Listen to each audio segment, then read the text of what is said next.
Hola, muy buenas tardes, amados hermanos y hermanas y amigos, para una lección más de la venida de Cristo, la segunda venida de Cristo. Yo sé que van aprendiendo por los comentarios que me llegan a mi WhatsApp y todas las muestras de que están contentos por lo que están aprendiendo, por lo que van avanzando. Y eso realmente, hermanos, alegra a mi corazón. Ya estamos en la lección 6. El tiempo pasa rápido. A veces uno piensa que no, pero ya vamos por la lección 6. Y realmente yo creo que no lo hemos ido haciendo a la carrera, no hemos ido corriendo precisamente por lo mismo, porque el interés es que aprendan, no es correr. Y yo creo que no hemos corrido como para que no puedan darse en cuenta de todas las maravillas que aprendemos cada día de la palabra del Señor y sobre todo las maravillas que aprendemos de Cristo. Es muy lindo, muy edificante. Y próximamente, hermanos, como ya sabemos, iniciamos con la otra lección, las otras lecciones que van aparte. Igualmente, hermanos, espero el mismo apoyo que con estas y que sigan saliendo adelante. Como no todos me han confirmado, ni nadie me confirmó, solo unos cuantos nada más, de que la quieren recibir, entonces estas las voy a mandar de forma individual. Estas otras que vamos a empezar, no las voy a mandar al grupo, las voy a mandar de forma personal. Cada uno de los que me diga que la quiera recibir, la va a recibir. Y los que no, pues entonces yo no la envío al grupo. Así de sencillo. Vamos a hacerlo diferente para que realmente los que quieran estar en esta clase es porque tienen ese interés, porque realmente van a querer aprender y van a querer saber la verdad para de verdad enseñar la verdad. No mi verdad, no la verdad que yo creo, que yo pienso, que yo quiero, sino la verdad, lo que la palabra de Dios dice. Entonces vamos a iniciar con una oración, dándole gracias al Señor por este maravilloso tiempo que nos está poniendo y que nos está regalando. Padre bendito, alabamos tu nombre en esta hora, te glorificamos, te bendecimos porque eres bueno, porque tu misericordia es para siempre. Señor, te bendecimos por tantas y tantas cosas que tú nos das. Gracias, Señor, porque podemos tener la oportunidad de reunirnos a través de los medios de internet y que son de provecho, Señor. Si lo sabemos utilizar, también son de provecho. Y en este momento, Señor, los aprovechamos para tu honra y tu gloria y para que otros hermanos puedan aprender también de lo que tú quieres que nosotros aprendamos. Ayúdanos, Señor, en este estudio y permite que de mi boca salga solamente lo que tú quieres que se enseñe, no lo que yo crea, ni mi opinión personal. Eres tú el dueño de la palabra, eres tú el que ha enseñado y eres tú, Señor, el que tiene que recibir toda honra, toda gloria y todo honor, Señor. Muchísimas gracias, Padre, por ser tan bueno. Gracias por cada hogar representado, por cada hermano, por cada hermana, por cada amigo que está recibiendo esta lección, Señor, en este día. Y por cada uno de los preciosos hermanos y que se apuran, Señor, a enviar su tarea. Y realmente estoy muy contenta, Señor, tú lo sabes, de ver que estos hermanos van con notas excelentes para el titulito final, Señor. Gracias, Padre Santo, te damos por todo. Quédate con nosotros de principio a fin, en el nombre de Cristo Jesús. Amén. Ok, vamos a iniciar, hermanos, como les dije antes, con la lección 6. Esta lección 6 de la segunda venida de Cristo es para el día 2 de julio del 2021. Y es un día en que estamos iniciando mes y arrancamos con una lección 6, entonces. Hoy realmente es un día precioso en el cual seguiremos estudiando y daremos todo lo mejor de nosotros para cuando nos toque hacer las tareas o cuando tengamos que escudriñar. Siempre les he dicho lo mismo, seamos como los bereanos. ¿Cómo eran los bereanos? no se quedaban con lo que les enseñaban. Ellos se iban a revisar la palabra de Dios para ver si lo que se les había enseñado estaba en la palabra. Era verdad. Entonces es lo mismo. Seamos como los bereanos. Hermanos, busquen, no se queden con lo que yo les digo. Revisen y vuelvan a revisar. Tomen apuntes. Ya ustedes saben que cuando yo hago mucho énfasis en algo, o a veces de una vez les digo, hermanos, esto es muy importante, es algo que puede salir en alguna pregunta, entonces tómelo en atención, y si no, también puede ser para que ustedes lo graben en su corazón y que sepan que es algo que ustedes no pueden olvidar, que tienen que tenerlo ahí presente. Entonces, vamos a empezar, y el punto que hoy vamos a empezar a tocar es la certeza que tenemos nosotros de la segunda venida de Cristo. ¿Qué certeza tenemos nosotros? Y esa certeza la basamos realmente en el conocimiento que nosotros tenemos de la palabra del Señor, porque no la podemos basar en otra cosa más que en la palabra. ¿Por qué? Porque es lo único que es confiable. Y sabemos que el Señor lo ha prometido, que iba a volver, y así será. Apocalipsis 1:8 dice: yo soy el alfa y el omega, principio y fin, dice el Señor, el que es y que era y que ha de venir, el Todopoderoso. En este versículo muy claro vemos cómo el Señor pone su firma en la profecía de la segunda venida mencionada en el versículo anterior que acabamos de leer, de Apocalipsis 1:8. Él pone ahí realmente su firma. O sea, estoy diciendo, yo lo digo, yo lo establezco, yo digo que soy el Todopoderoso, y como Todopoderoso tengo capacidad de hacer todo. Entonces aquí dice: yo soy el alfa y la omega, principio y fin, dice el Señor, el que es y el que era y el que ha de venir, el Todopoderoso. Y esta parte es el que ha de venir, el que ha de venir, el Todopoderoso. Entonces, veremos, hermanos y amigos, como en esta parte vamos a ver tres de sus atributos divinos que garantizan la certeza del compromiso que tiene el Señor de la venida de Cristo. Y esto es muy bonito porque vamos a ver la confianza que puede estar anidándose en nuestro corazón, el anhelo que puede estar en nuestro corazón de saber que realmente el Señor nos ha dado una promesa y que esa promesa la cumple. Entonces vamos a ver tres de esos atributos. El número uno, presten atención, el número uno de estos tres atributos que garantizan la certeza del compromiso que tiene el Señor de la venida de Cristo, como número uno, es el alfa y la omega. Aquí nosotros estamos muy contentos porque vemos cómo el Señor subraya de forma muy clara la omnisciencia de Dios. Y vemos cómo Él habla de su eternidad. Porque aquí lo que Él está diciendo es que Él todo lo sabe y al mismo tiempo que Él es eterno. ¿Por qué? Bueno, alfa es la primera letra del alfabeto griego y omega es la última. Ahora, todo el conocimiento se transmite a través de las letras del alfabeto. Así que la designación que de sí mismo hace Dios como el alfa y la omega afirma que Él lo sabe todo. ¿Por qué? Porque es el primero y es el último. Es la omnisciencia de Dios. Él lo sabe todo. Todo conocimiento está en Él. Todo perfecto conocimiento está en Dios.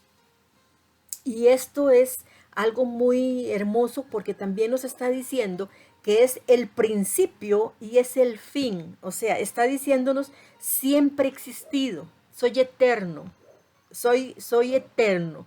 Entonces, aquí, como vemos, todo este conocimiento nosotros lo aprendemos a través del alfabeto, y no solamente el conocimiento de la palabra. Nosotros, para podernos comunicar con las personas, tenemos que tener conocimiento del alfabeto, si no nos podemos comunicar. Y esto es una gran bendición. Así que la designación que de sí mismo hace Dios como el alfa y el omega afirma que Él lo sabe todo. Por lo tanto, Él conoce con certeza, y esto es muy importante, Él conoce con mucha certeza la promesa que Él hizo. Dios tiene un verdadero compromiso. Para Dios esto no es un juego. Para Dios esto es una realidad. Él dio un compromiso de que iba a enviar a su Hijo y lo envió cuando empezó a dar todas las profecías del Antiguo Testamento. Lo cumplió, vino Jesucristo en forma de hombre y viene ahora en segunda vez para liderar y mandar gobernar el mundo entero. Entonces vemos que realmente Dios sí tiene un compromiso. Por eso nosotros también tenemos que tomar las cosas muy en serio, las cosas del Señor. ¿Por qué? Porque Él nos enseña a tomarlas en serio. Dios no nos ha prometido algo en lo cual Él no lo haya cumplido o haya sido de broma. Dios es serio y cuando Él dice que Él cumple algo, Él lo va a cumplir y lo va a llevar a cabo. Entonces, la primera atributo de Él es esa omnisciencia, por conocer todo, todo puede garantizarnos en su promesa que podemos esperar en Él, que sabemos que Él volverá y que traerá las cosas que Él dijo que traería con Él para su honra y su gloria. Entonces, el punto número 2 es como el que es y que era y que ha de venir. La trascendencia y eterna presencia de Dios. Por eso les decía antes que también este versículo hablaba de lo eterno que Él es. ¿Por qué? Porque esa eterna presencia de Dios no está limitada por el tiempo, ni por el espacio, ni por ningún aspecto o suceso en, eh, en el espacio y el tiempo. Por nada. Él no está sujeto a nada. Más bien Él es el que gobierna el tiempo, gobierna los tiempos. En la lección anterior, ¿se acuerda que vimos los tiempos de Dios? Vimos Cronos, vimos Kairos y vimos Aión, y que cada uno es diferente. Entonces, Él no está sujeto a los tiempos, ni está sujeto al espacio.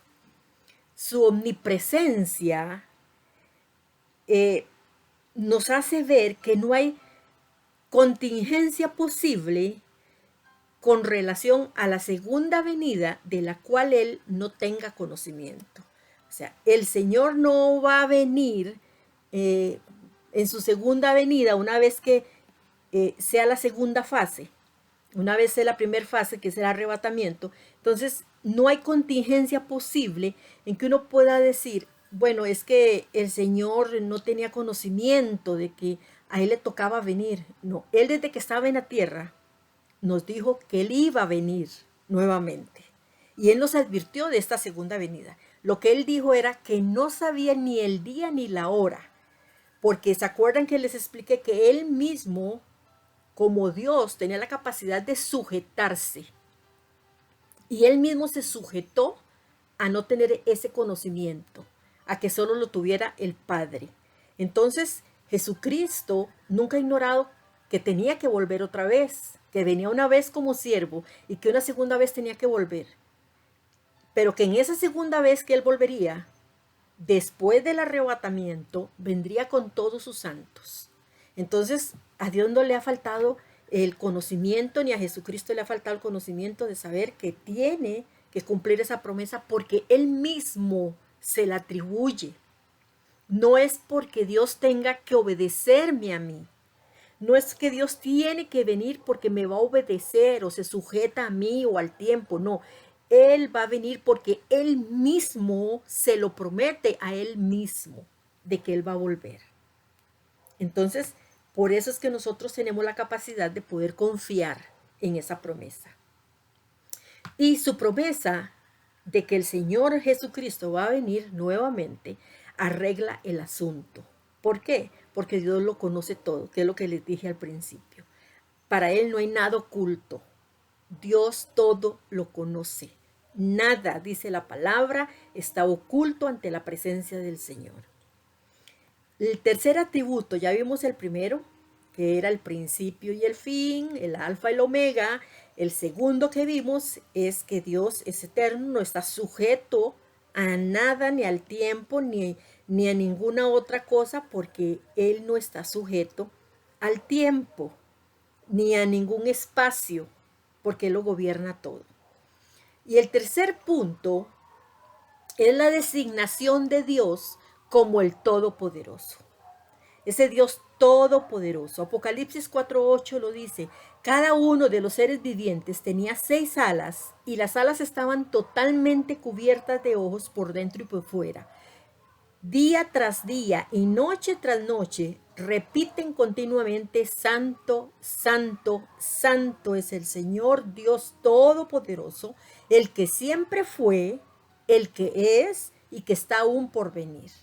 Entonces aquí tenemos la designación de que Él es todopoderoso. ¿Quién va a tener ese poder nada más que Dios para poder decir que es el todopoderoso, el que siempre fue, siempre ha existido, el que es, sigue permaneciendo y el que aún está por venir? Tiene todo poder y solamente Él tiene todo ese poder.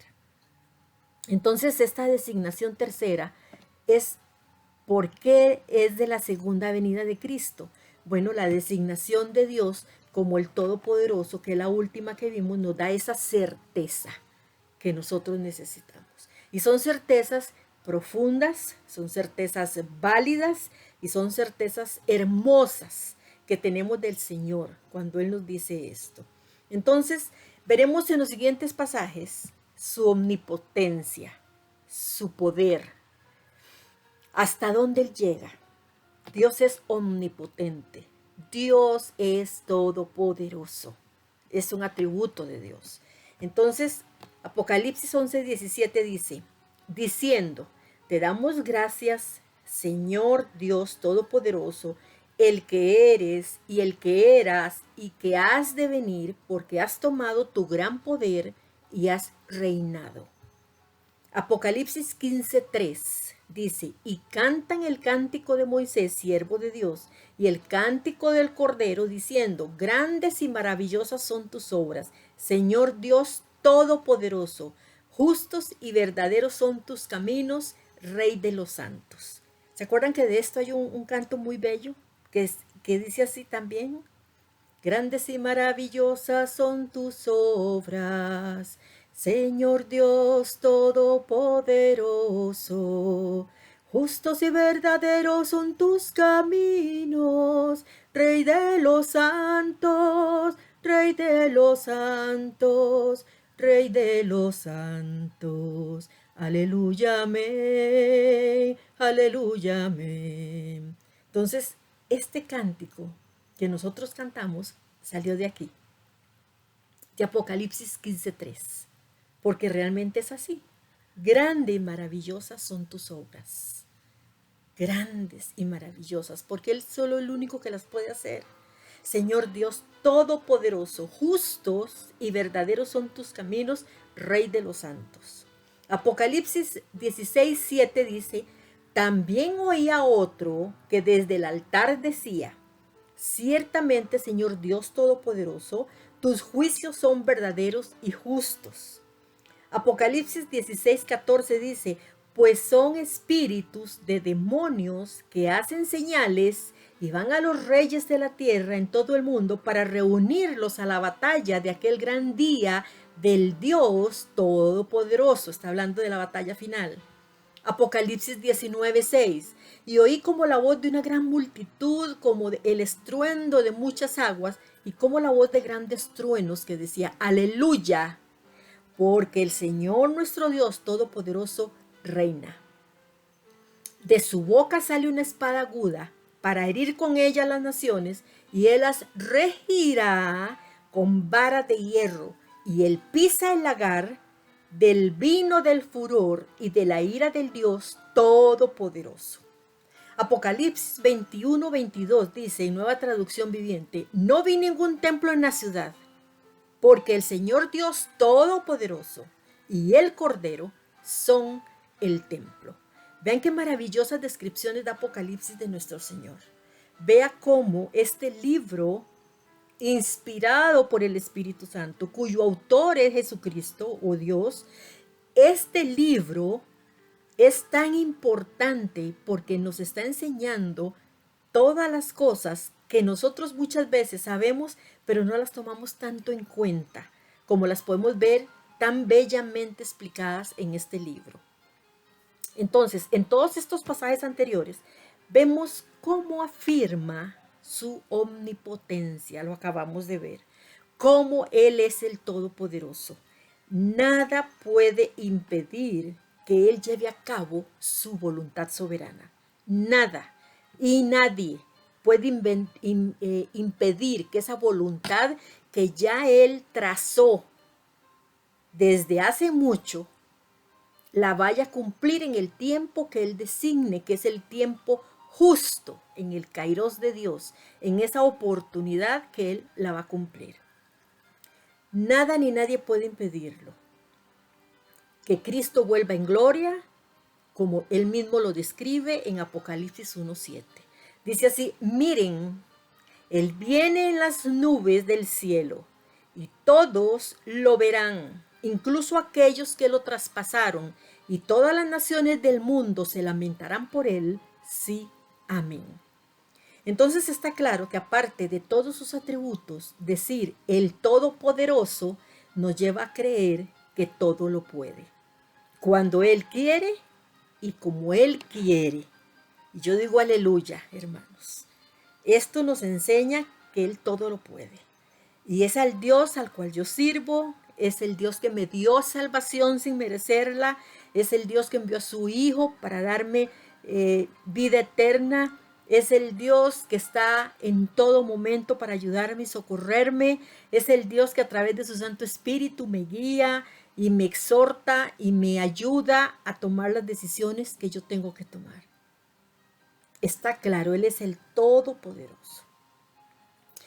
Vamos ahora, porque esta parte es muy linda la que viene, vamos ahora a comparar la primera, y anoten ahí, vamos a comparar la primera venida de Cristo con la segunda venida de Cristo. Vamos a ver cómo vino en la primera vez y cómo vendrá en esa segunda vez. Porque recuerden que aquí no estamos hablando del arrebatamiento, estamos hablando cuando Él venga más bien con nosotros, cuando venga con los santos en gloria a gobernar por 1000 años. Entonces, vamos a ver la comparación de la primera venida con la segunda venida. Dice la primera comparación, dice: Jesucristo vino la primera vez en humillación. Así vino. Le escupieron, le mesaron la barba, lo humillaron, lo coronaron de espinas, lo trataron como un delincuente. A nuestro Señor, a Dios mismo, creador de los cielos y de la tierra. Entonces, vemos que a Dios fue visto de esa manera en su primera venida. Pero dice que Él volverá en exaltación. Y yo cuando leo esto, mi corazón se alegra de imaginar ya que soy salva, de que ya tengo la bendición de que el Señor me amó tanto, que me dio la oportunidad para poder conocerlo como mi Salvador personal, y de pensar en lo bonito que Él vendrá, en ese esplendor, en eso que mi mente finita quisiera como imaginarlo más todavía, pero ya no puedo imaginarlo más. Y esto solamente en el momento en que lo vayamos a vivir. Entonces la primera vez vino en humillación, la segunda vez volverá en exaltación. La primera vez vino para que lo mataran y volverá para matar a sus enemigos. Aquí vemos diferencias. La primera vez vino para morir por nosotros. Ahora Él viene a juzgar y a matar a los enemigos de Él. Vino la primera vez para servir. Para eso vino la primera vez. Dice: no he venido para servir, no he venido para ser servido, sino para servir, dijo el Señor. Y Él lo dijo muy claro: no he venido, sino para servir. Bueno, entonces Él la primera vez vino así, para servir. y volverá ahora para que le sirvan. Y esto realmente me alegra leer las diferencias y ver cómo Él va a venir. Vino la primera vez como el siervo sufriente, pero ahora volverá como el rey vencedor. Entonces vemos estas diferencias que, si bien parecieran son pequeñas, son muchas. Son 4 comparadas entre ellas, pero qué montón son. Gracias a Dios por tantas que hay, por tantas diferencias que nosotros pensamos que no podía ser, y sí lo es. Entonces volverá como el rey vencedor. Así volverá. Y eso nos llega a alegrar nuestro corazón. Cristo viene por los que aman su venida. Según de Timoteo 4:8 dice, y ahora me espera el premio, la corona de justicia, que el Señor, el juez justo, me dará el día de su regreso, y el premio no solo para mí, dice Pablo, sino para todos los que esperan con anhelo su venida. Pablo le estaba escribiendo a Timoteo y le hace ver a Timoteo en 2 Timoteo 4:8 y le dice, ahora me espera a mí un premio, Timoteo. Eso es lo que él está diciendo. La corona de justicia que el Señor, el juez justo, me dará el día de regreso. Pablo estaba escribiendo con esa certeza de que el Señor cumplía las promesas. Dice, y el premio no solo me lo va a dar a mí, Timoteo, sino para todos los que esperan con anhelo su venida. Esto es solamente a quienes lo aman y lo reconocen como el legítimo rey. Disfrutarán de las bendiciones del reino del Señor. Vamos con el otro punto ahora. Este punto sí es algo triste, hermanos, porque vamos a tocar un poquito de historia. Y vamos a ver cómo en la época del Señor y después de que el Señor asciende a los cielos, cómo eran los cristianos en esos momentos. Entonces vamos a ver un poquito de cómo los trataban a los cristianos.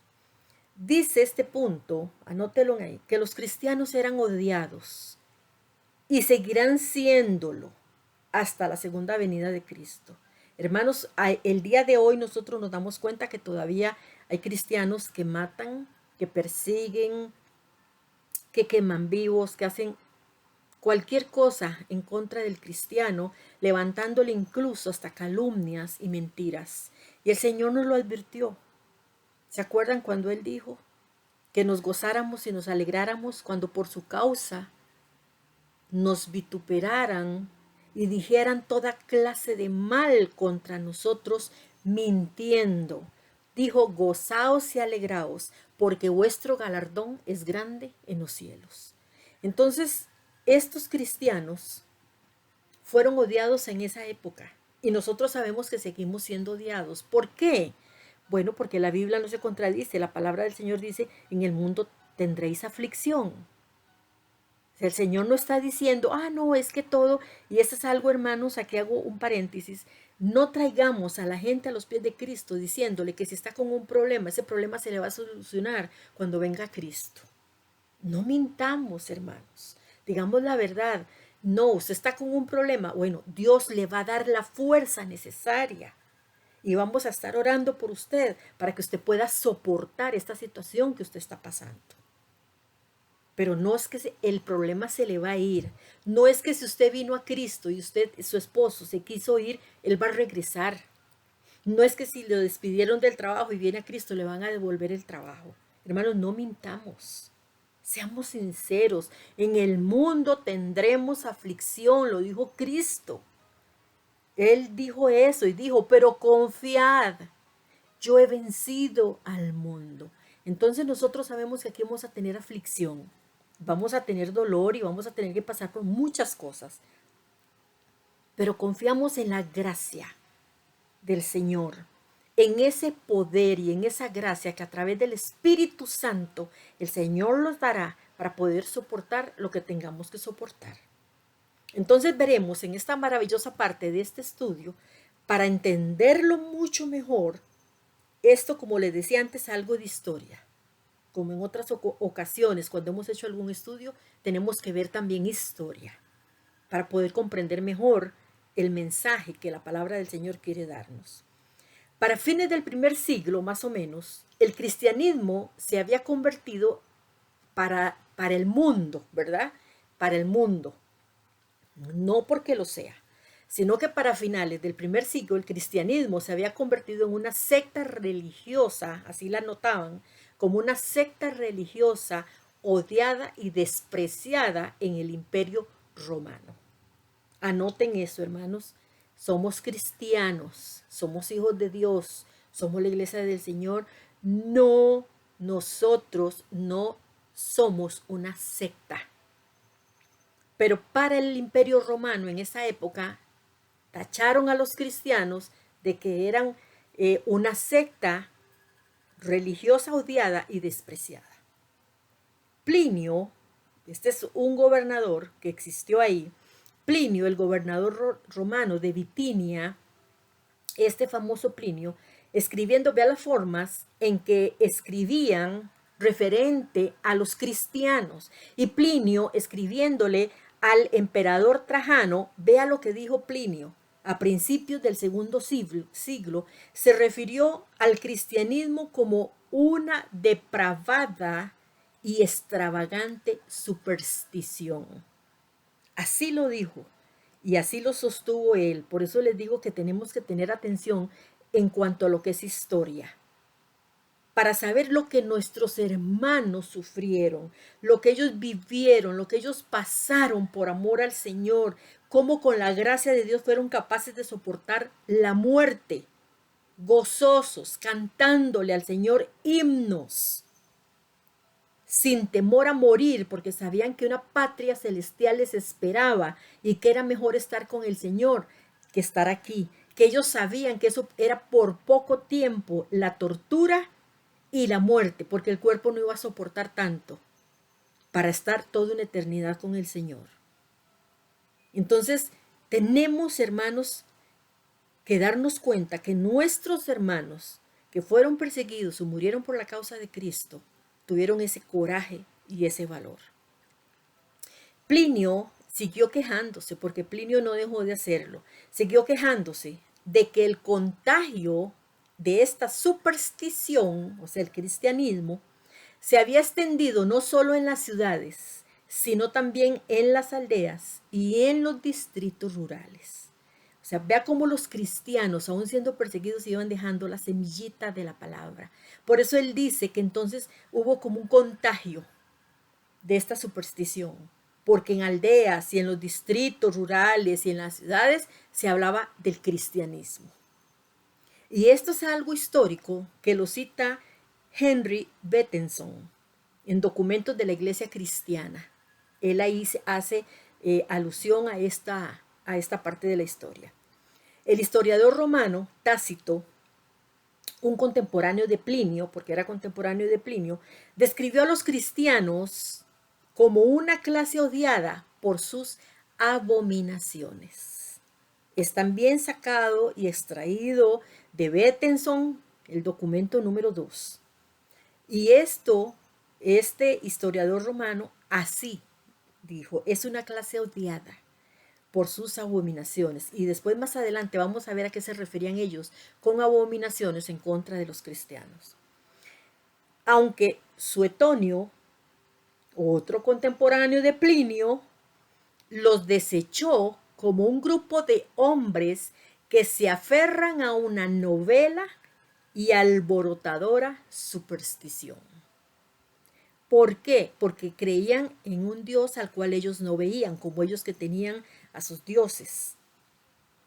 En cambio, los cristianos adoraban a Dios en el corazón, en espíritu y en verdad, porque tenemos un Dios que es omnipresente, todopoderoso, y ellos necesitaban tener una imagen para poder creer en ese Dios. Nosotros no, bendito Dios, que pudimos creer sin ver. Alabo a mi Señor por eso, que no tuvimos que ver para creer quién era Él. que es nuestro Salvador y nuestro Señor, y que el Evangelio llegó hasta nosotros y nos alcanzó. Entonces, también esto lo cita Bettenson en esa misma forma. Además de la hostilidad lógica a la verdad del Evangelio, porque ellos sentían que el Evangelio los confrontaba con su vida de pecado. Y ellos no podían soportar que ese grupo de cristianos al que ellos decían que era secta y que eran supersticiosos porque no veían a nadie, no veían a un Dios, no estaban frente a una imagen. Entonces ellos, al verse confrontados con el Evangelio, se sentían mal por esa hostilidad lógica que adquiere el ser humano a la verdad del Evangelio por parte de hombres caídos, de esa naturaleza caída. Entonces a los cristianos se les odiaba por otras razones también, porque mostraban un amor intenso al Señor, porque estaban dispuestos a ir hasta la muerte y porque entendían bien el Evangelio y lo explicaban bien para que la gente pudiera tener certeza de lo que era verdaderamente la salvación.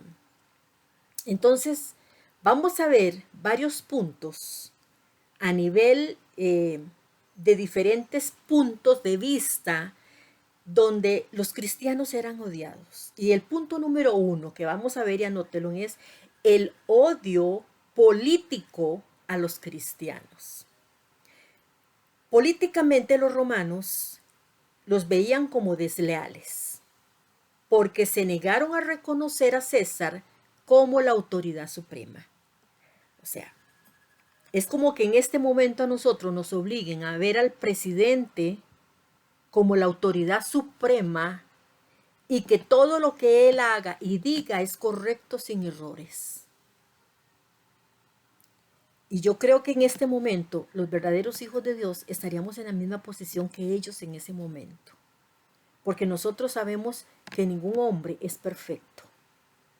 Y estaríamos siendo igual de desleales. ¿Por qué? Ante ellos, no ante Dios. Estaríamos siendo desleales porque no vamos a aceptar la autoridad que esté por encima de Dios. Porque más bien la autoridad por Dios ha sido puesta. Entonces, ellos lo que decían era que los cristianos eran desleales porque no querían reconocer a César como esa autoridad suprema. Entonces, tal deslealtad se confirmó ante los ojos de los funcionarios romanos por el rechazo de los cristianos a ofrecer sacrificios que eran obligatorios para adorar al emperador. En esa época se hacían sacrificios y esos sacrificios eran obligados, como una forma de adorar al emperador. Y nosotros sabemos que el único que tiene toda honra, gloria y honor es Jesucristo. Además, los cristianos se vieron obligados por la persecución a tener que realizar muchas de sus reuniones en privado, en las noches, en cuevas, escondidos. Tenían que hacerlo así porque el Imperio Romano los perseguía. Entonces, estas reuniones que ellos lograban hacer así en privado y en las noches y escondidas, provocó más bien que los funcionarios romanos acusaran a los cristianos de que estaban tramando complots contra el gobierno. Ellos empezaron a decir, se reúnen de noche, se esconden, uno y otro se tapa, están haciendo complots contra el gobierno. Entonces, este era el odio político que los cristianos en esa época vivieron. Punto número B, el odio religioso a los cristianos. Desde el punto de vista religioso, a los cristianos se les acusaba de ateos. Vean qué cosa más curiosa. A los cristianos se les acusaba de ateos. ¿Por qué? Porque rechazaban el panteón romano de los dioses. En esa época había un panteón donde estaban estatuas de dioses puestas en diferentes partes. Y porque adoraban a un Dios invisible, a un Dios que no veían. Entonces, si yo adoro a un Dios que no veo, soy un ateo porque no quiero adorar a los dioses que ellos tenían en ese panteón romano, donde estaban todas las imágenes de los dioses de los romanos. Y los cristianos se les acusaba por eso de ateos. Entonces, se les acusaba porque adoraban a un Dios invisible y no a un ídolo. Entonces, habían rumores salvajes que tenían como fundamento la mala interpretación de la fe, y las prácticas cristianas falsamente los acusaban de canibalismo, de incesto y de otras perversiones sexuales. Así acusaban a los cristianos porque no tenían de qué acusarlos. Solo para no dejarlos adorar al único y verdadero Dios, inventaban toda clase de mentiras, toda clase de injurias, toda clase de maldad contra los cristianos, para que ellos se dieran en esa opresión de no poder adorar al Señor, al único y verdadero Dios. Y sabemos que aún hoy muchas cosas de esas se dan. Inventan cosas contra los verdaderos hijos de Dios, fieles, trabajadores, para que esto traiga dolor a sus vidas y los saque del el deseo y el anhelo de servir. C. El odio social a los cristianos. El odio social a los cristianos es el punto C. Anote. Socialmente, los cristianos en su mayoría eran de la clase baja. Y vamos a probarlo bíblicamente por la forma en que escribe Pablo en Corintios, haciendo referencia de que los cristianos eran gente pobre. Primera de Corintios 1:26, anote el pasaje. Primera de Corintios 1:26. Recuerden, dice Pablo, recuerden, amados hermanos, que pocos de ustedes eran sabios a los ojos del mundo, o poderosos, o ricos, cuando Dios los llamó. Vuelvo a leer el pasaje y presta atención. Recuerden, amados hermanos, que pocos de ustedes eran sabios a los ojos del mundo, o poderosos, o ricos, cuando Dios los llamó. Que pocos, dice Pablo. Recuerden, amados hermanos, que pocos. Entonces la mayoría de los cristianos era de clase baja. Entonces, la enseñanza cristiana que ellos practicaban por medio de la enseñanza del apóstol Pablo como cristianos era de que todas las personas somos iguales, como lo enseña Pablo. ¿Por qué Pablo lo enseñaba? Porque así mismo lo enseñó el Señor en su palabra. Y dice Gálatas 3:28, ya no hay judío ni gentil, esclavo ni libre, hombre ni mujer, porque todos ustedes son uno en Cristo. Entonces Pablo les decía, no crean lo que ellos dicen. Si bien son pocos los que tenían un nivel económico alto cuando conocieron al Señor, en Cristo ya no vale el nivel económico. Ya en Cristo todos somos iguales. Ya en Cristo no hay diferencia. Ya en Cristo, en cuanto a salvación, hermanos. Y este pasaje lo cogen para otra serie de cosas, para enseñar cosas en cuanto a la mujer, que está igual que el hombre, en cuanto a los ministerios, y no es así, hermanos. Aquí Pablo muy claramente está hablando en cuanto a salvación. Pablo está hablando en cuanto a la salvación, que ya para Dios no hay ni judío, no hay ni gentil, no hay ni esclavo, no hay ni libre, no hay mujer, porque todos somos uno en Cristo, porque hemos sido salvos y en Cristo somos uno, se refiere a salvación. Entonces, cuando este pasaje Pablo lo estaba diciendo, lo está diciendo para que entendamos que ya nosotros en Cristo somos una unidad, que vinimos a los pies de Cristo como una unidad para que nos salvara. Y que en esta salvación el Señor a nosotros nos ha dado todo lo que nosotros hemos necesitado. Que ya no tenemos que hacer esa diferencia, que nos amamos como hermanos en la fe, que queremos que todos los hermanos estén bien, porque todos somos uno. Recuerden también que Jesucristo dijo que en el cielo no habría ningún tipo de sexo, ni hombre ni mujer, porque seríamos como los ángeles. ¿Por qué lo dijo el Señor de esa manera? Por lo mismo, porque en Cristo somos uno solo. En Cristo somos uno solo. Y son cosas espirituales que solo se pueden entender a través del Espíritu, porque solo se pueden discernir espiritualmente. Colosenses 3:11 dice, en esta vida nueva, no importa si uno es judío o gentil, en esta vida, ¿qué dice? Nueva.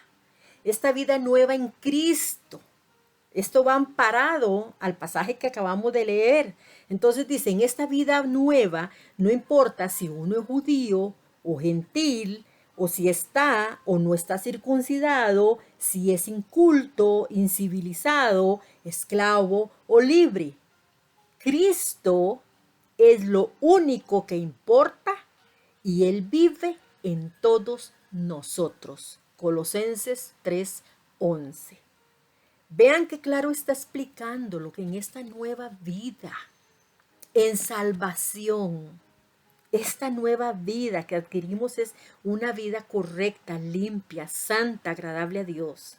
Entonces los cristianos eran despreciados por la aristocracia romana, ya que mintiendo, oigan bien, mintiendo acusaban a los cristianos de socavar la estructura jerárquica de la sociedad romana y destronar la élite de su condición privilegiada. Ellos decían, los cristianos lo que quieren es empezar a socavar esta estructura jerárquica que está por jerarquías. Y lo que quieren es que entonces destronar a la élite de su condición privilegiada. Y no era cierto. También acrecentó el temor, porque se les acrecentó el temor, a la aristocracia romana. Y el temor era que se diera una rebelión de esclavos. Todo eso ellos lo inventaban, que se diera una rebelión de esclavos.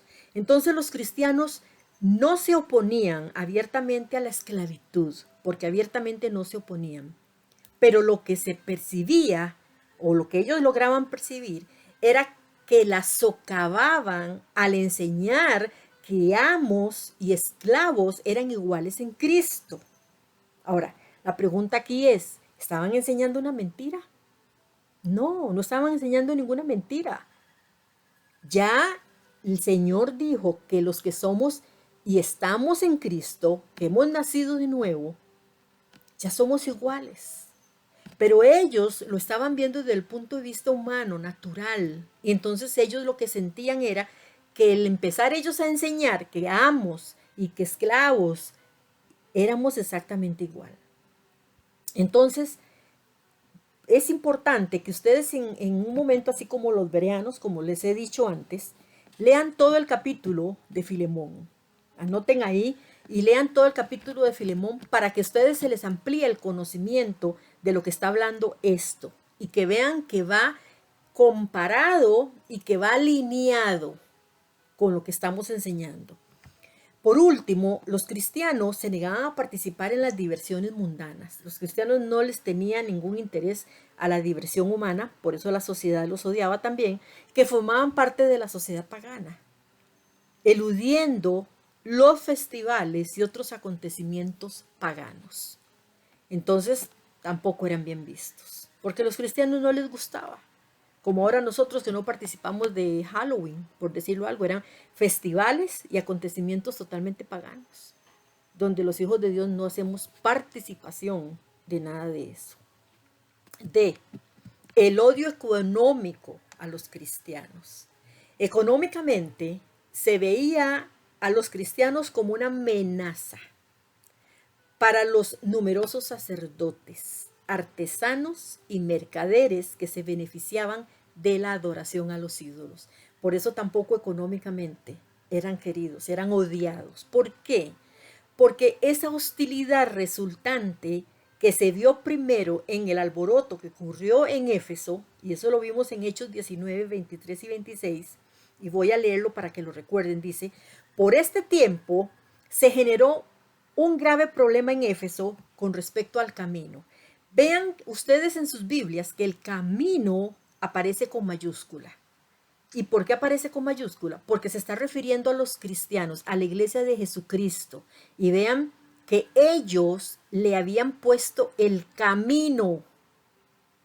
Ellos le habían puesto el camino. Los enemigos eran a los cristianos, era a la iglesia del Señor. Entonces dice que generó un grave problema en Éfeso con respecto al camino, y está en mayúscula. O sea, ese problema lo tuvimos con esa gente, que son de el camino, ¿verdad? Comenzó con Demetrio, un platero, y este platero tenía un importante negocio de fabricación de templos de plata en miniatura de la diosa griega Artemisa.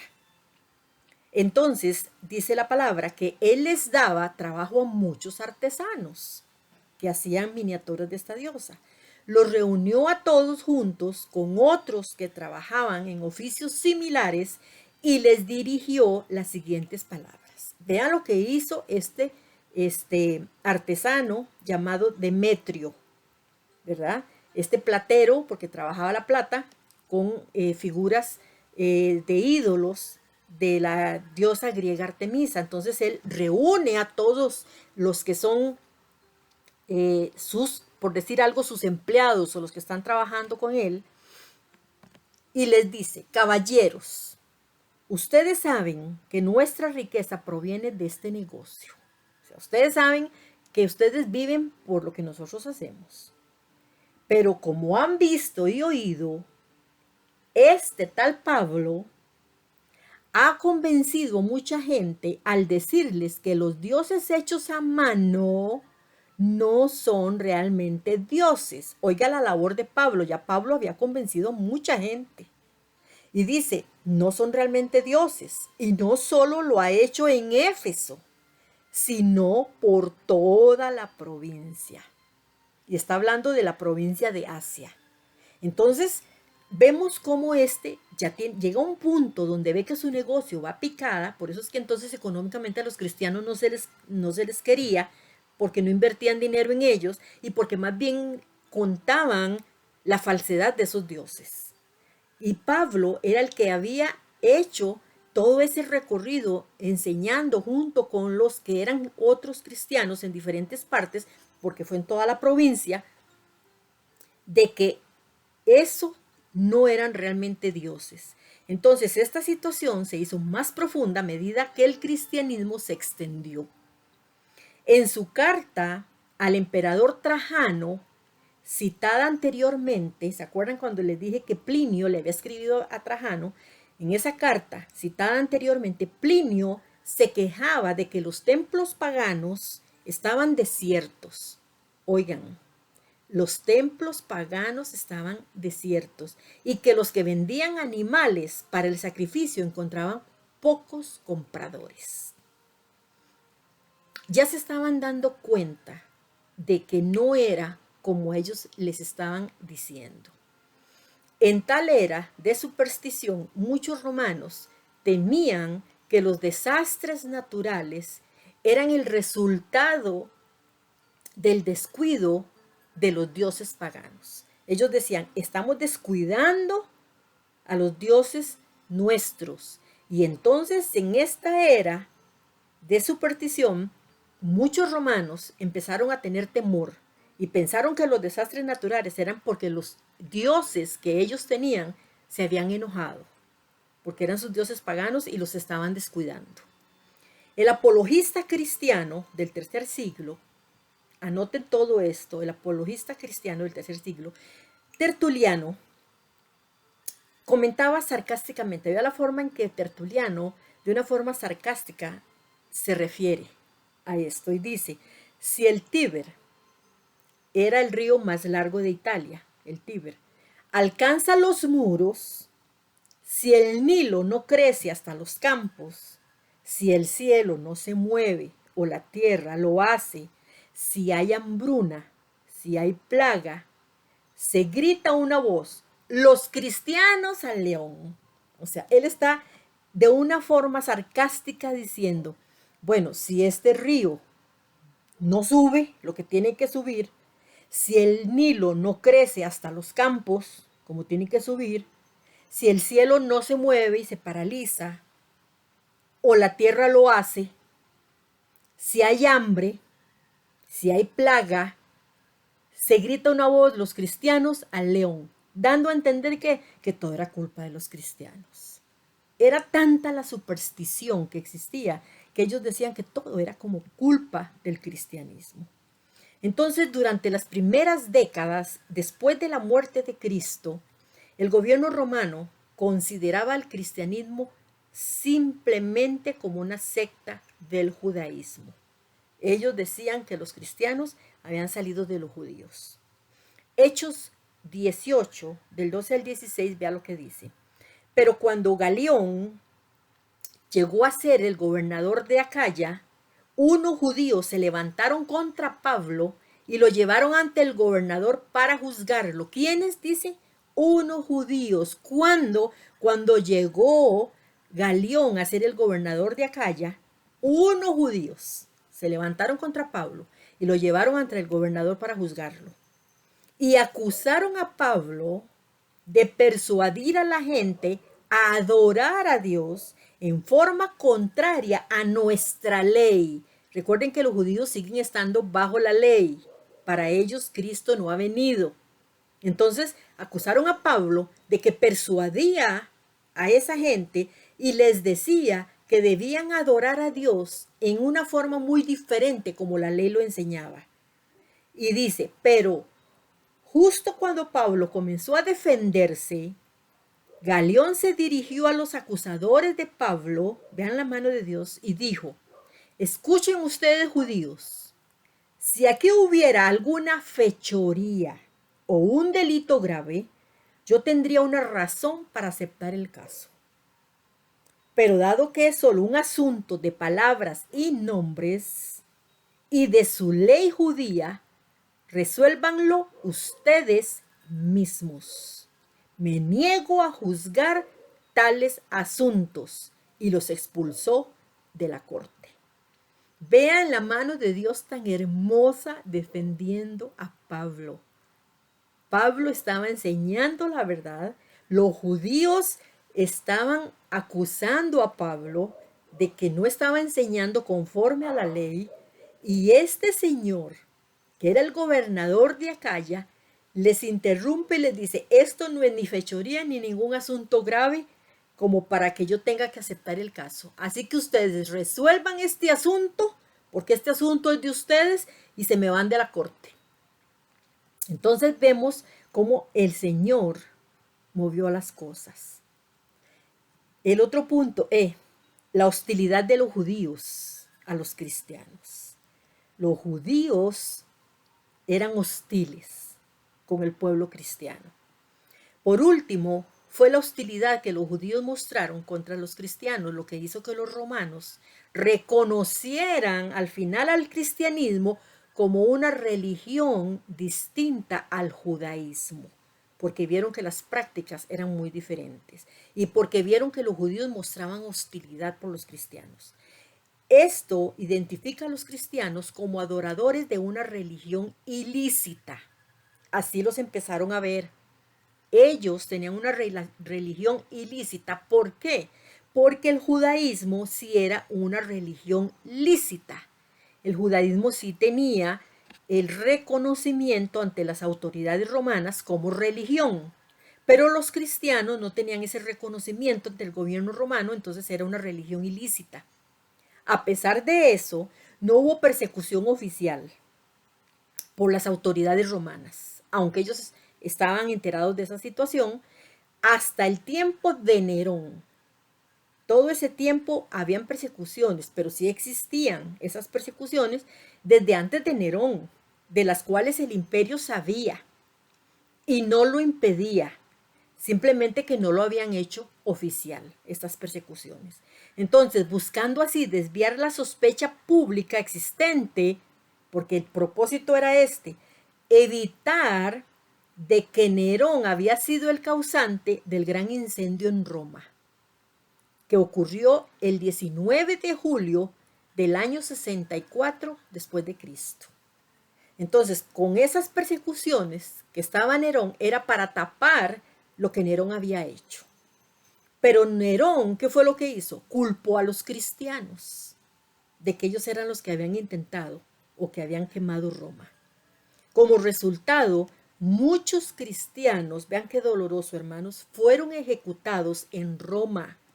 Entre ellos, según la tradición histórica, lo que se cree en cuanto a la tradición, estaban incluidos Pedro y Pablo. Pero todavía no había una persecución por todo el imperio. Todavía era así como escondida, como solapada, pero existía esa persecución. 3 décadas más tarde, el emperador Domiciano instigó una persecución oficial contra los cristianos. O sea, 30 años después de que sucede esa situación con Nerón, de que incendia Roma, 30 años después, sí, Domiciano, el emperador que llega, entonces él instiga una persecución oficial a los cristianos. Y se sabe poco de los detalles, realmente la historia no tiene mucho detalle, pero se extendió a la provincia de Asia, la que hoy es la moderna Turquía. El apóstol Juan había sido desterrado a la isla de Patmos y al menos una persona, un pastor, había sufrido el martirio, el pastor de la iglesia de Pérgamo, Antipas, a quien mataron en esos revueltas y en estas situaciones. Entonces, los cristianos perseguidos, asediados y desalentados de Asia Menor, a quienes Juan dirigió el libro de Apocalipsis, necesitaban estos hermanos desesperadamente ánimo. Necesitaban desesperadamente volver a levantarse en la fe por tanta persecución que estaban sufriendo. Ya habían pasado años desde que Jesús había ascendido. Jerusalén había sufrido de la destrucción e Israel estaba desolado. La iglesia estaba perdiendo su primer amor, haciendo concesiones, tolerando el pecado, perdiendo poder y desagradando al Señor mismo. Entonces Juan en su carta trata de animar a ellos y esto se describe en Apocalipsis 2 y 3. Ustedes pueden leer los 2 capítulos completos de Apocalipsis 2 y 3 y presten mucha atención en la forma en que el apóstol Juan le escribe a estos cristianos. Los demás apóstoles estaban muertos, ya habían fallecido y Juan había sido desterrado. El cuadro total resultaba muy sombrío. O sea, como ya todos los que eran de más confianza, que habían estado con el Señor, ya estaban muertos, solo quedaba Juan. Estaba desterrado. Estamos solos, estamos enfrentando situación tan terrible como es esta persecución que estamos viviendo. ¿Dónde nos apoyamos? Entonces ellos estaban perdiendo esa fe. Por eso la primera visión que recibió Juan por inspiración del Espíritu Santo es del ministerio de Cristo en la iglesia. Es la primera que le da. Entonces los lectores de Juan recibieron consuelo por el conocimiento de que Cristo un día vendría en gloria y derrotaría a sus enemigos. Cuando Juan les empezó a enseñar a través de las cartas que Cristo volvería porque Él lo había prometido, Él les dijo, Él va a venir y a derrotar a todos sus enemigos. Y esto los llenó a esos cristianos de esperanza, de saber que Él de verdad iba a venir por amor a los cristianos y por también hacer a los enemigos pagar el precio del dolor de todos estos cristianos, y es lo que hasta el día de hoy nosotros esperamos. La descripción de estos acontecimientos trascendentales ocupa la mayor parte del libro de Apocalipsis. Es la mayor parte de lo que nos habla de esa segunda venida. Pero la visión de Jesucristo que comienza el libro no describe a Jesucristo en su gloria futura, sino que lo representa en actualidad como el Señor glorificado de la iglesia. Así lo representa. ¿Por qué? Porque están dirigidas las primeras palabras a la iglesia del Señor, a esa iglesia que está representada por 7 iglesias de Asia Menor. A pesar de toda la desilusión, el Señor no ha abandonado a su iglesia. Él prometió no abandonarla, ni nunca la abandonará. Ni sus promesas se quedarán en el olvido. Él cumplirá cada promesa. Esa poderosa visión del ministerio de Cristo hacia ellos debe haber provisto una gran esperanza y consuelo a las sufridas iglesias a las que Juan escribió. Los versículos del 9 al 20 de Primera de Apocalipsis, y ustedes lo pueden buscar, nos proporciona el escenario de esa visión y revelan la propia visión y describen sus efectos. Entonces, por favor, hermanos, lean estos versículos en casa y es para que ustedes puedan expresar lo que en consuelo ellos leyeron. Cómo el Señor se manifiesta a ellos en el capítulo 1 de Apocalipsis, versículos del 9 al 20.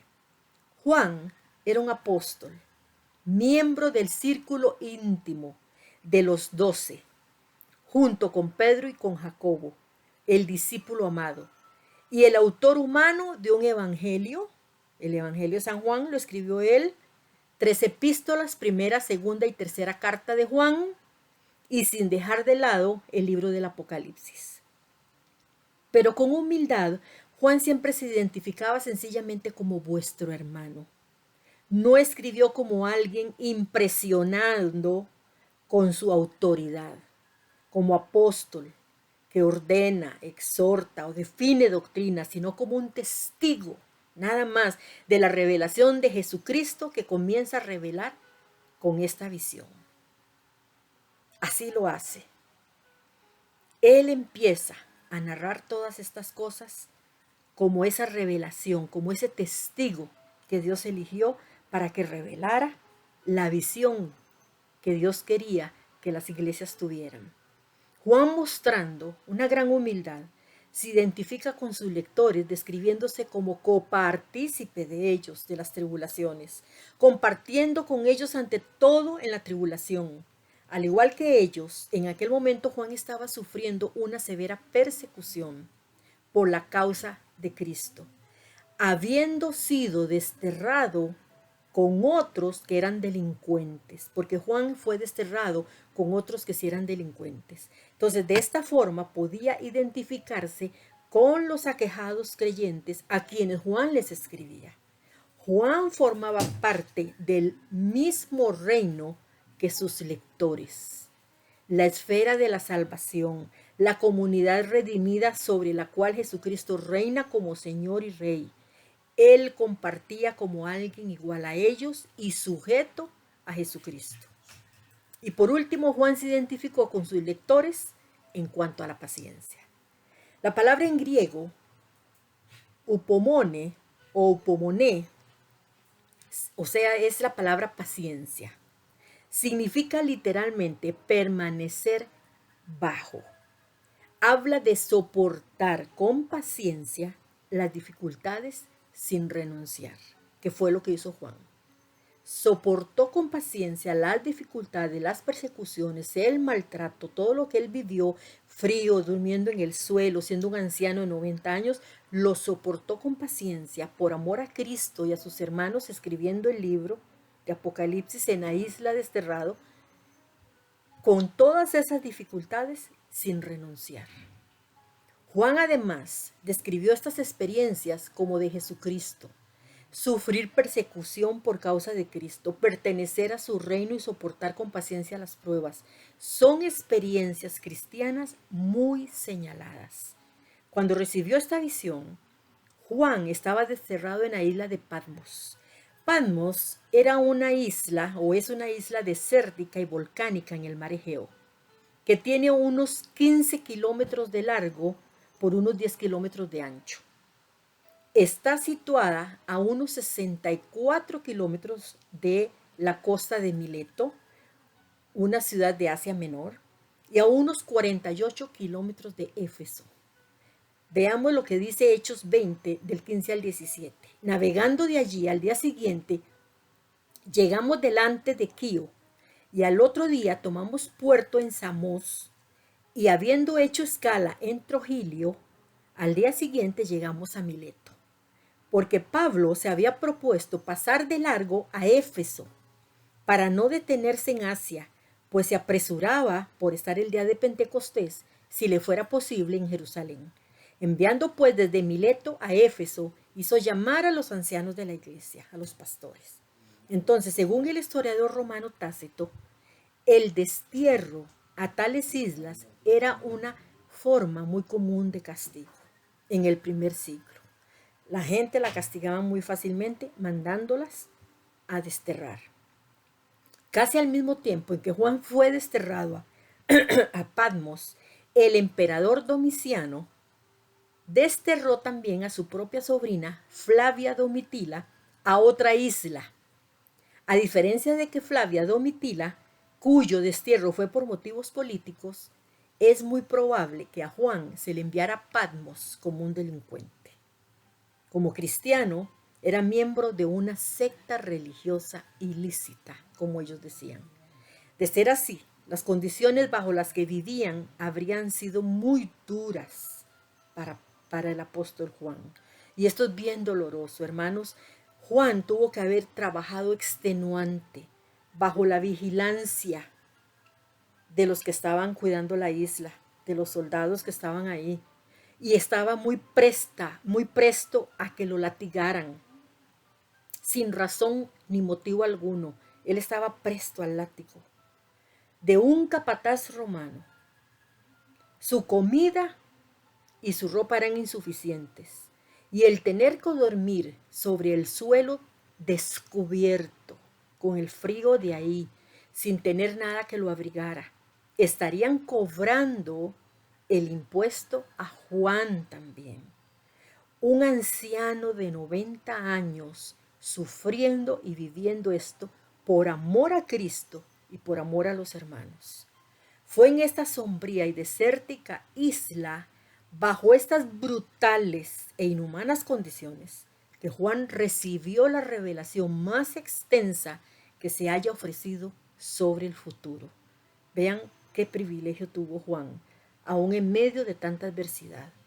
El único delito de Juan, ¿cuál era? Era la fidelidad a la palabra de Dios y al testimonio de Jesucristo, como se observa en el análisis del versículo 2 y del capítulo 1 de Apocalipsis. Esas dos frases parecen ser sinónimos al analizar el pasaje. Dice que ha dado testimonio de la palabra de Dios y del testimonio de Jesucristo. Entonces comprendemos, hermanos, que Juan sufrió el destierro por su predicación fiel, inequívoca e inflexible del Evangelio de Jesucristo por amor a su Señor. Juan recibió su visión mientras estaba en el Espíritu. Su experiencia trascendió los límites de la comprensión humana normal. Bajo el control del Espíritu Santo, Juan fue trasladado a un nivel de experiencia y percepción más allá del de los sentidos humanos. En este estado, Dios le reveló cosas de manera sobrenaturalmente divinas. Y también el apóstol Pablo, en Hechos 22, 17 al 21, dice: y me aconteció, vuelto a Jerusalén, que orando en el templo me sobrevino un éxtasis. Y le vi que me decía: date prisa y sal prontamente de Jerusalén, porque no recibirán tu testimonio acerca de mí. Y yo dije: Señor, ellos saben que yo encarcelaba y azotaba en toda la sinagoga a los que creían en ti. Está diciendo Pablo en la época cuando él se llamaba Saulo de Tarso. Y cuando se derramaba la sangre de Esteban, tu testigo, yo mismo también estaba presente y consentía en esa muerte y guardaba las ropas de los que le mataban. Pero me dijo: ve, porque yo te enviaré lejos a los gentiles. También vemos otra experiencia que vivió Pablo en 2 Corintios 12, del 1 al 6. Yo sé que uno no gana nada con enorgullecerse de sí mismo, pero tengo que hablarles de las visiones y revelaciones que he recibido del Señor. Conozco a un seguidor de Cristo que hace 14 años fue llevado al tercer cielo. No sé si fue llevado en cuerpo o en espíritu, solo Dios lo sabe. y conozco que este hombre, no sé si en cuerpo o en espíritu, solo Dios lo sabe, fue llevado al paraíso y allí escuchó unas palabras tan maravillosas que no se pueden pronunciar, dijo Pablo, y que a ningún hombre se le permite repetir. ¿Quién sabe qué belleza fue lo que Pablo escuchó? Yo podía presumir de este hombre, pero no de mí mismo, excepto de mis debilidades. Si quisiera presumir, no estaría siendo un tonto, estaría diciendo la verdad. Pero no voy a hacerlo porque no quiero que nadie piense que soy más de lo que realmente soy. Vea qué hermoso cómo Pablo tenía claro que lo que él había recibido era de Dios, que no podía decir nada de eso, que era un privilegio haberlo dicho y haberlo vivido. Y que entonces él, con ese privilegio, no quería que nadie pensara de él más de lo que él mismo sabía que él era. Entonces vemos cómo estos hombres de Dios tuvieron experiencias similares. Juan recibió su visión en el día del Señor, que fue un domingo. Y por último, hermanos, en el segundo siglo, la frase Curiaque, quemera, se empleaba para referirse al domingo. Entonces esto es algo que tenemos que tener claro. Curiaque, quemera. Esta se empleaba ampliamente para referirse al día domingo.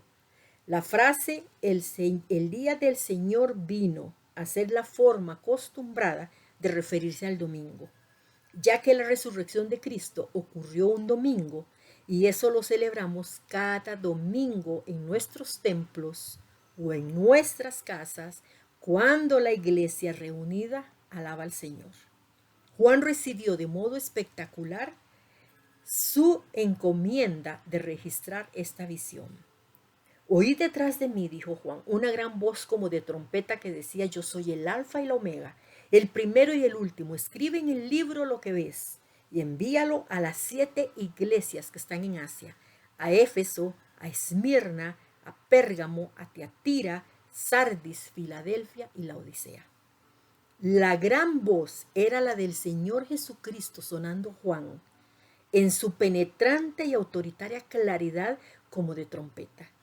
En todo el libro de Apocalipsis, una gran voz o sonido indica la solemnidad de lo que está a punto de revelarse. Vemos tan solo una escena de otro libro de la Biblia. Éxodo 19:16. Y dice: aconteció que al tercer día, cuando vino la mañana, vinieron truenos y relámpagos y espesa nube sobre el monte y sonido de bocina muy fuerte, y se estremeció todo el pueblo que estaba en el campamento. La escena evoca la ocasión en que se dio la ley en el Sinaí. Vean que hubo truenos y relámpagos y todo, como lo estaba describiendo Juan, que escuchó detrás de él una voz así tan fuerte. Ahora en Apocalipsis nos damos cuenta que la voz soberana y poderosa del cielo que le ordenó a Juan en Apocalipsis 1:11, escribe en un libro, o sea, en un rollo, lo que ves. Esta es la primera de 12 órdenes en el libro de Apocalipsis para que Juan escribiera lo que veía. Juan recibe 12 órdenes y ahora las vamos a ver incluso más adelante. Podemos verlo en Apocalipsis 1:19. Escribe las cosas que has visto y las que son y las que han de ser después de estas. Apocalipsis 2:1 dice: escribe al ángel de la iglesia en Éfeso, el que tiene las 7 estrellas en su diestra, el que anda en medio de los 7 candeleros de oro, dice esto. Y escribe al ángel de la iglesia en Esmirna, el primero y postrero, el que estuvo muerto y vivió, dice esto. Y escribe a la iglesia de Pérgamo, el que tiene la espada aguda de 2 filos, dice esto. Y escribe al ángel de la iglesia de Tiatira, el Hijo de Dios, el que tiene ojos como llama de fuego y pies semejantes al bronce bruñido, dice esto. Apocalipsis 3:1. Escribe al ángel de la iglesia en Sardis, el que tiene los 7 espíritus de Dios y las 7 estrellas, dice esto. Yo conozco tus obras, que tienen nombre de que vives y estás muerto. Apocalipsis 3:7, escribe al ángel de la iglesia de Filadelfia, esto dice el Señor, el verdadero, el que tiene la llave de David, el que abre y ninguno cierra, y cierra y ninguno abre. Apocalipsis 3:14, y escribe al ángel de la iglesia de la Odisea, he aquí el amén, el testigo fiel y verdadero, el principio de la creación de Dios dice esto. Apocalipsis 14:13, oí una voz desde el cielo que me decía, escribe, bienaventurados de aquí en adelante los muertos que mueren en el Señor. Sí, dice el Espíritu, descansarán de sus trabajos porque sus obras con ellos siguen. Apocalipsis 19:9. Y el ángel que dijo, escribe, bienaventurados los que son llamados a la cena de las bodas del Cordero, y me dijo, estas son palabras verdaderas de Dios. Apocalipsis 21:5. Y el que estaba sentado en el trono dijo, he aquí yo hago nuevas todas las cosas, y me dijo, escribe, porque estas palabras son fieles y verdaderas. Todos estos pasajes se le está diciendo a Juan, escribe, escribe, se le ordena 12 veces. Por eso se los leí, para que ustedes vean que aquí Juan escribe, esa palabra aparece 12 veces como órdenes en el libro de Apocalipsis. Solo una vez, nada más, en el libro de Apocalipsis, es en otra ocasión donde se le dice a Juan que no escriba, y está en Apocalipsis 10:4. Cuando los 7 truenos hubieron emitido sus voces, yo iba a escribir, está poniendo Juan, pero oí una voz del cielo que me decía, sella las cosas que los 7 truenos han dicho y no las escribas. Entonces, 12 veces se le ordena a Juan en Apocalipsis, escribe. Y ustedes los pueden ver en los pasajes, ahí van con calma, los van revisando y van viendo donde dice escribe, escribe, escribe, escribe. Y solo una vez en Apocalipsis 10:4 se le dice que no escriba. Entonces, después de escribir la visión, Juan debía enviar estas cartas a las 7 iglesias que están en Asia, a Éfeso, a Esmirna, a Pérgamo, Tiatira, a Sardis, Filadelfia y la Odisea. Como se observa en el análisis geográfico, estas ciudades estaban situadas en la provincia romana de Asia, la moderna Turquía. Esas 7 iglesias fueron escogidas porque estaban situadas en ciudades importantes de los 7 distritos postales en los que se dividía Asia. Ellas eran, por lo tanto, los puntos centrales para diseminar la información, que esa información volara.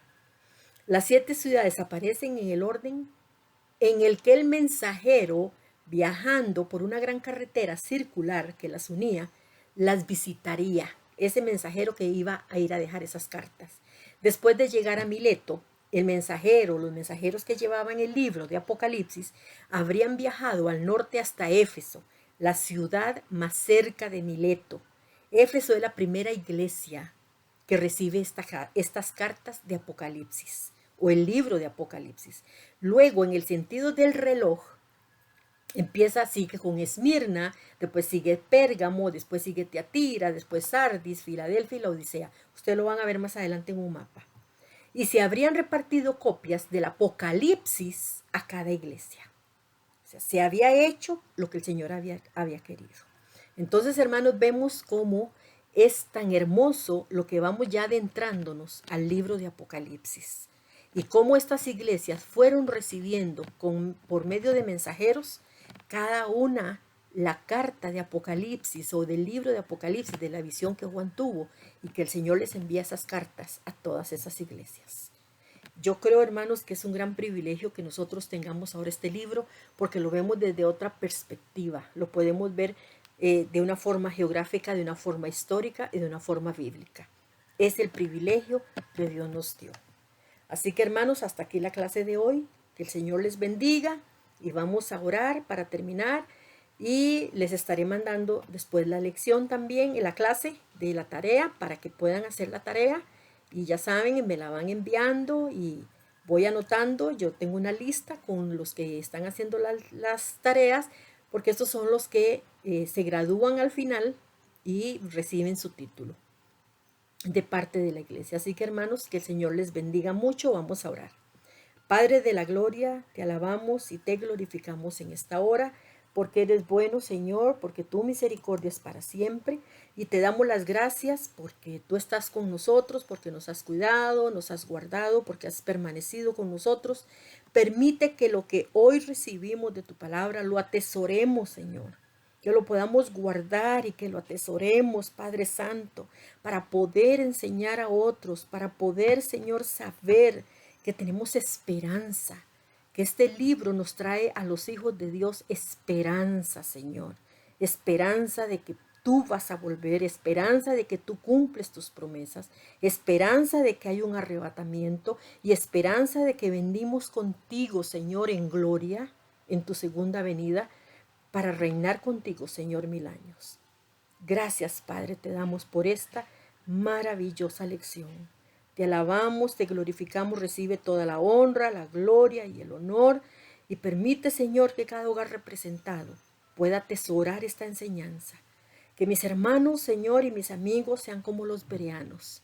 Que vayan, que busquen en la Biblia, que empiecen a estudiar, Señor, que escudriñen y que no se queden nada más con lo que yo les digo.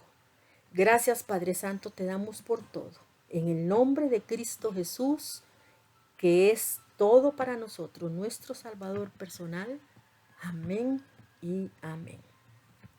Que el Señor les bendiga, hermanos. Ha sido de verdad un placer estar con ustedes y darles esta enseñanza.